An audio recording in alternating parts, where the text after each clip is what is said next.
छोटी आंटी का तो प्लान ही सारा ये था कि भोली भाली प्रिया बस उनकी बातों में आ जाए और बस वो गलत संगतियां पकड़ के बिगड़ना चालू हो जाए। प्रिया जब उस छोटी आंटी के घर पहुंची तो आंटी ने थोड़ी ही देर में अपनी चालाकियां दिखानी चालू कर दी और प्रिया को भड़काना शुरू कर दिया, स्पेशली उसकी मम्मी के अगेंस्ट, ये बोलकर कि तेरी मम्मी मुझे ऐसा लगता है कि बस तेरे को घर के ही कामों में उलझाए रखना चाहती है, वो चाहती ही नहीं है कि तू घर से बाहर निकले। लेकिन तेरी ये जो एज है ये तो घूमने फिरने की उम्र है, ये तो नए नए दोस्त बनाने की उम्र है। अब बेटा तुम भी तो क्या ही कर सकती हो जब तुम्हारे घर में हर किसी की पुरानी सोच है। तो एक दिन प्रिया की मम्मी की तबीयत खराब हो गई थी तो प्रिया अपना किचन में सब्जी बनाने में लगी पड़ी थी। उसकी मम्मी किचन में आई और उसको बस इतना बोला कि सब्जी तूने बनाई दी है, रोटी भी बना दे, मेरी तबीयत थोड़ी ठीक नहीं है। तो प्रिया ने आंटी पे बड़ी ही गंदी तरीके से चिल्लाना चालू कर दिया कि मम्मी आप बस मुझे कंट्रोल करना चाहती हो, आप चाहती हो कि मैं इस घर में बस काम ही करती रह जाऊं। अगर ऐसा ही चलता रहा ना तो मैं झूठ बोल बोल कर घर से बाहर निकलना चालू कर दूंगी और आपको पता ही नहीं लगने दूंगी कि मैं कहाँ गई हूँ।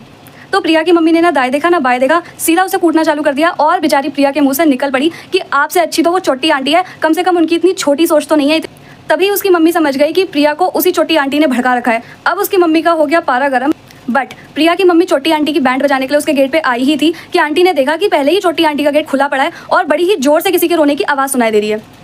तो आगे क्या हुआ वो मैं तुम लोगों को बताऊंगी नेक्स्ट पार्ट में, तब तक के लिए बने रहो।